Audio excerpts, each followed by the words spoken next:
مبروك مبروك وألف مبروك للمنتخب المغربي. المنتخب المغربي بطل كأس العالم للشباب. شوفوا يا جماعة ما أحلى هالعنوان، شوفوا معنى هالعنوان ما أحلاه.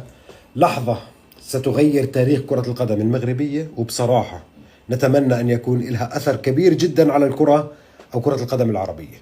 المغرب اليوم ما فاز بكأس العالم فقط للشباب، المغرب أعلن عن ميلاد جيل يكتب المستقبل ويرسم المجد بعقليته وشخصيته وأدائه وشبابه وعناصره وتكتيكه وأفكاره ومؤسساته.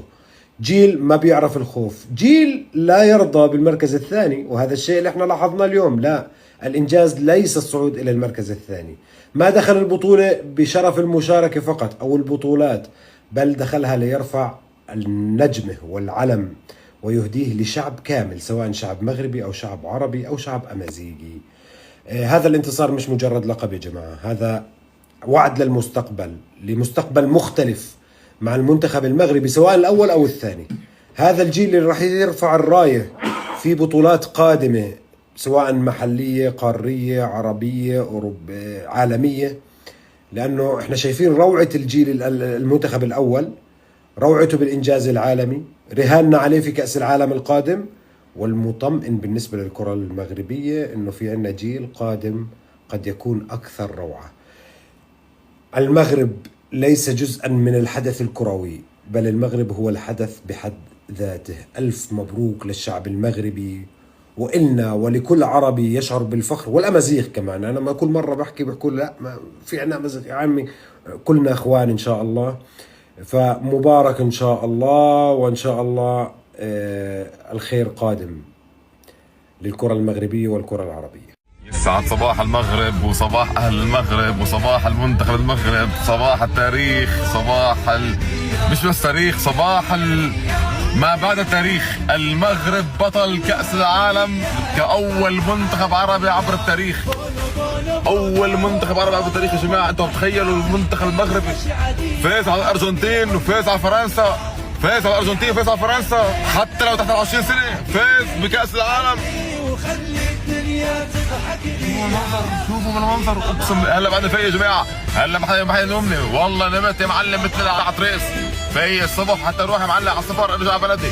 فتحت التليفون لقيت هذا المنظر قدامي، قلت يا معلم قبل ما اشرب نسكافيه او فنجان قهوه بيجي بعمل فيديو بباركوا فيه اهل المغرب. المغرب كتبوا تاريخ ورفعوا راس كل الدول العربيه والعرب. المغرب أبطال العالم رسميا لأول مرة في التاريخ. رفعتوا راسنا ورفعتوا راس الكل. ديما مغرب ولك. هكذا ترفع الكاس باسم كل مغربي.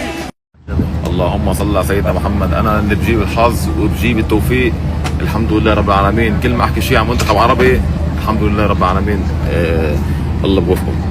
فالحمد لله المنتخب المغربي بفضل الله، ثم فضل المجهود، ثم فضل كأس العالم.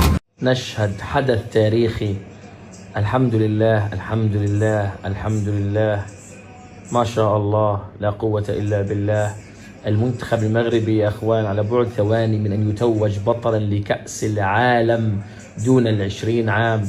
أول إنجاز عربي من نوعه في تاريخ كرة القدم قاطبة على مستوى الشباب أو الرجال. نحن أبطال العالم. المنتخب المغربي بعربيته وأمازيغيته أبطالا للعالم لكرة القدم دون 20 عام.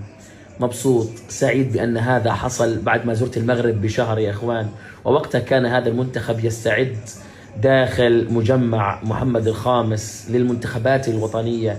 نعم، يبكي المدرب، يبكي اللاعبين.